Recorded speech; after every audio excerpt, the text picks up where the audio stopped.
BJP ಹಲವು ರಾಜ್ಯಗಳಲ್ಲಿ ಭರ್ಜರಿ ಪ್ರದರ್ಶನ ನೀಡಿರುವುದು ಪಕ್ಷದ ಕಾರ್ಯಕರ್ತರಲ್ಲಿ ಹೊಸ ಆತ್ಮವಿಶ್ವಾಸ ಮೂಡಿಸಿದೆ. ಬಣ ರಾಜಕೀಯದಿಂದ ಸಂಕಷ್ಟ ಅನುಭವಿಸುತ್ತಿದ್ದ ರಾಜ್ಯ ಬಿಜೆಪಿ ಈಗ ಮತ್ತೆ ಚೇತರಿಸಿಕೊಳ್ಳುವ ಯತ್ನಕ್ಕೆ ಕೈ ಹಾಕಿದೆ.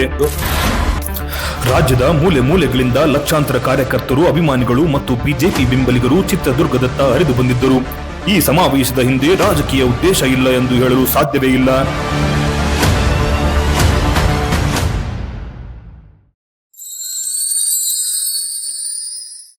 ನಮಸ್ಕಾರ ಸ್ನೇಹಿತರೆ.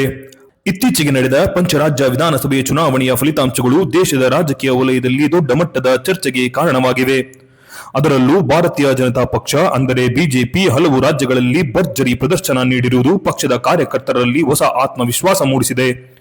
ವೆಸ್ಟ್ ಬೆಂಗಾಲ್ ಮತ್ತು ಅಸ್ಸಾಂನಲ್ಲಿ ಬಿಜೆಪಿ ತನ್ನ ಸ್ವಂತ ಬಲದೊಂದಿಗೆ ಅಧಿಕಾರದ ಗದ್ದುಗೆ ಹಿಡಿದಿದೆ. ಅಲ್ಲದೆ ಕೇಂದ್ರಾಡಳಿತ ಪ್ರದೇಶವಾದ ಪುದುಚೇರಿಯಲ್ಲೂ ಬಿಜೆಪಿ ನೇತೃತ್ವದ ಎನ್ಡಿಎ ಮೈತ್ರಿಕೂಟ ಸರ್ಕಾರ ರಚನೆಗೆ ಯಶಸ್ವಿಯಾಗಿದೆ. ದಕ್ಷಿಣ ಭಾರತದ ಎರಡು ಪ್ರಮುಖ ರಾಜ್ಯಗಳಾದ ಕೇರಳ ಮತ್ತು ತಮಿಳುನಾಡಿನಲ್ಲಿ ಕಮಲ ಸಂಪೂರ್ಣವಾಗಿ ಅರಳದಿದ್ದರೂ ಬಿಜೆಪಿ ತನ್ನ ಅಸ್ತಿತ್ವವನ್ನು ಮತ್ತಷ್ಟು ಗಟ್ಟಿಗೊಳಿಸಿಕೊಂಡಿದೆ. ವಿಶೇಷವಾಗಿ ಕಮ್ಯುನಿಸ್ಟ್ ಪ್ರಾಬಲ್ಯ ಹೊಂದಿರುವ ಕೇರಳದಲ್ಲಿ ಬಿಜೆಪಿ ಮೊದಲ ಬಾರಿಗೆ 3 ಕ್ಷೇತ್ರಗಳಲ್ಲಿ ಗೆಲುವು ಸಾಧಿಸಿ ಖಾತೆ ತೆರೆದಿದೆ. ಅದೇ ರೀತಿ ತಮಿಳುನಾಡಿನಲ್ಲೂ ಬಿಜೆಪಿ ತನ್ನ ಅಕೌಂಟ್ ಓಪನ್ ಮಾಡಿದ್ದು, ಇದು ದಕ್ಷಿಣ ಭಾರತದಲ್ಲಿ ಪಕ್ಷದ ಭವಿಷ್ಯದ ಬೆಳವಣಿಗೆ ಹೊಸ ಸಂಕೇತವೆಂದು ಹೇಳಲಾಗುತ್ತಿದೆ. ಈ ಬೆಳವಣಿಗೆಗಳು ಕರ್ನಾಟಕ ಬಿಜೆಪಿ ಪಾಳಯದಲ್ಲಿ ಹೊಸ ಉತ್ಸಾಹ ತುಂಬಿವೆ. ಕಳೆದ ಕೆಲವು ವರ್ಷಗಳಿಂದ ಚುನಾವಣಾ ಸೋಲುಗಳು, ಆಂತರಿಕ ಗೊಂದಲಗಳು ಮತ್ತು ಬಣ ರಾಜಕೀಯದಿಂದ ಸಂಕಷ್ಟ ಅನುಭವಿಸುತ್ತಿದ್ದ ರಾಜ್ಯ ಬಿಜೆಪಿ ಇದೀಗ ಮತ್ತೆ ಚೇತರಿಸಿಕೊಳ್ಳುವ ಯತ್ನಕ್ಕೆ ಕೈ ಹಾಕಿದೆ.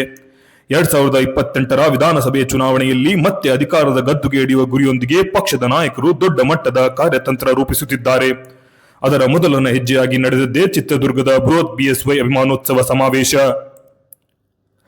ಎಸ್ ಸ್ನೇಹಿತರೆ, ಮೇ 9ರಂದು ಚಿತ್ರದುರ್ಗದಲ್ಲಿ ರಾಜ್ಯ ಬಿಜೆಪಿ ಅಧ್ಯಕ್ಷ ಬಿವೈ ವಿಜಯೇಂದ್ರ ಅವರ ನೇತೃತ್ವದಲ್ಲಿ ನಡೆದ ಬಿಎಸ್ವೈ ಅಭಿಮಾನೋತ್ಸವದ ರಾಜ್ಯ ರಾಜಕೀಯದಲ್ಲಿ ದೊಡ್ಡ ಸಂಚಲನ ಸೃಷ್ಟಿಸಿದೆ.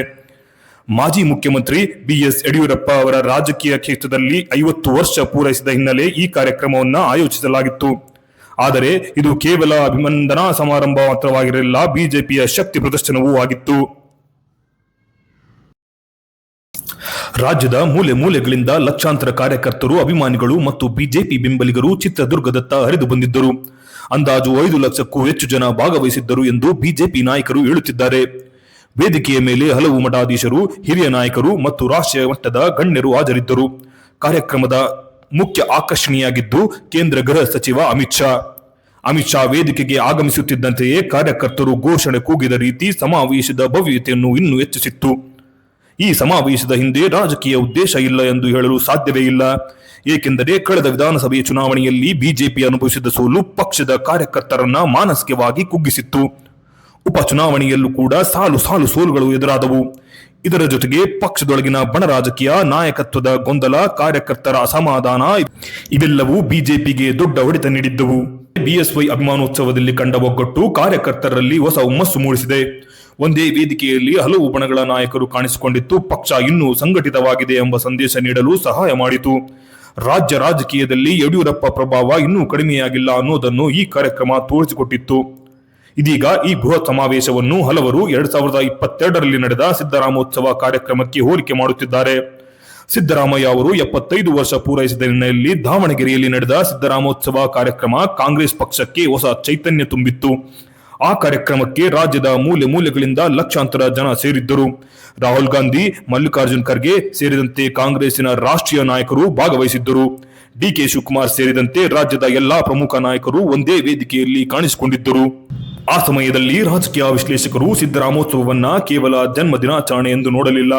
ಅದು ಕಾಂಗ್ರೆಸ್ ಪಕ್ಷದ ಶಕ್ತಿ ಪ್ರದರ್ಶನ, ಮುಂದಿನ ಚುನಾವಣೆಯ ರಣತಂತ್ರ ಆರಂಭ ಎಂದು ವಿಶ್ಲೇಷಿಸಲಾಯಿತು. ನಂತರ ನಡೆದ 2023ರ ವಿಧಾನಸಭೆ ಚುನಾವಣೆಯಲ್ಲಿ ಕಾಂಗ್ರೆಸ್ ಭರ್ಜರಿ ಬಹುಮತದೊಂದಿಗೆ ಅಧಿಕಾರಕ್ಕೆ ಬಂದಿತ್ತು. ಆದ್ದರಿಂದ ಈಗ ಹಲವರು ಪ್ರಶ್ನಿಸುತ್ತಿದ್ದಾರೆ, ಸಿದ್ದರಾಮೋತ್ಸವ ಕಾಂಗ್ರೆಸ್ಗೆ ಹೇಗೆ ಟರ್ನಿಂಗ್ ಪಾಯಿಂಟ್ ಆಯಿತೋ ಅದೇ ರೀತಿ ಬಿಎಸ್ವೈ ಅಭಿಮಾನೋತ್ಸವ ಬಿಜೆಪಿಗೂ ಹೊಸ ತಿರುವು ತರುತ್ತಿದೆ ಎಂದು. ಇನ್ನೊಂದು ಪ್ರಮುಖ ವಿಚಾರ ಏನೆಂದರೆ ಬಿಜೆಪಿ ಈ ಸಮಾವೇಶವನ್ನ ಮಧ್ಯ ಕರ್ನಾಟಕವನ್ನು ಗುರಿಯಾಗಿಸಿಕೊಂಡೇ ಆಯೋಜಿಸಿದೆ ಎನ್ನಲಾಗುತ್ತಿದೆ. ಚಿತ್ರದುರ್ಗ, ದಾವಣಗೆರೆ, ಹಾವೇರಿ, ಶಿವಮೊಗ್ಗ, ವಿಜಯನಗರ, ಬಳ್ಳಾರಿ, ಗದಗ ಸೇರಿದಂತೆ ಮಧ್ಯ ಕರ್ನಾಟಕದ ಹಲವು ಜಿಲ್ಲೆಗಳಲ್ಲಿ ಬಿಜೆಪಿ ತನ್ನ ಬಲವನ್ನ ಮತ್ತಷ್ಟು ಗಟ್ಟಿಗೊಳಿಸಲು ಯತ್ನಿಸುತ್ತಿದೆ. ಸುಮಾರು 40ಕ್ಕೂ ಹೆಚ್ಚು ವಿಧಾನಸಭಾ ಕ್ಷೇತ್ರಗಳನ್ನ ಗಮನದಲ್ಲಿಟ್ಟುಕೊಂಡೇ ಈ ಸಮಾವೇಶ ನಡೆಸಲಾಗಿದೆ ಎಂಬ ಮಾತುಗಳು ಕೇಳಿಬರುತ್ತಿವೆ. ಇದೀಗ ಈ ಸಮಾವೇಶದ ಮತ್ತೊಂದು ದೃಶ್ಯ ದೊಡ್ಡ ಮಟ್ಟದ ವಿವಾದಕ್ಕೂ ಕಾರಣವಾಗಿದೆ.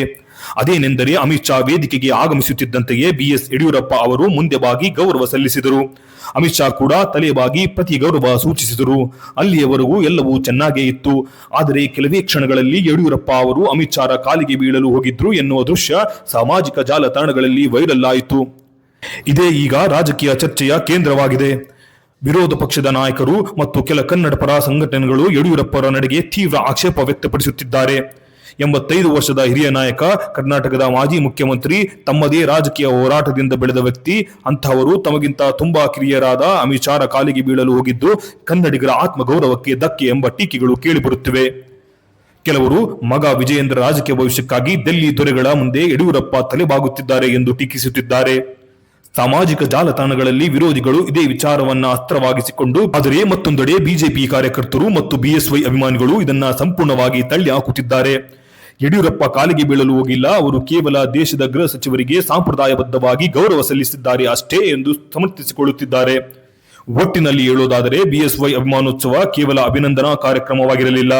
ಅದು ಬಿಜೆಪಿ ಶಕ್ತಿ ಪ್ರದರ್ಶನ, ಕಾರ್ಯಕರ್ತರಲ್ಲಿ ಹೊಸ ಉತ್ಸಾಹ ತುಂಬುವ ಪ್ರಯತ್ನ ಮತ್ತು 2028ರ ಚುನಾವಣೆಯ ಮೊದಲ ರಾಜಕೀಯ ಸಂದೇಶವಾಗಿತ್ತು. ಆದರೆ ಈ ಸಮಾವೇಶ ಬಿಜೆಪಿಯನ್ನ ಮತ್ತೆ ಗೆಲುವಿನ ಹಳಿಗೆ ತರುತ್ತದೆಯಾ ಅಥವಾ ಕೇವಲ ಒಂದು ದೊಡ್ಡ ಶೋ ಆಗಿ ಉಳಿದುಬಿಡುತ್ತದೆಯಾ ಅನ್ನೋದನ್ನ ಮುಂದಿನ ರಾಜಕೀಯ ಬೆಳವಣಿಗೆಗಳು ತೀರ್ಮಾನಿಸಲಿದೆ.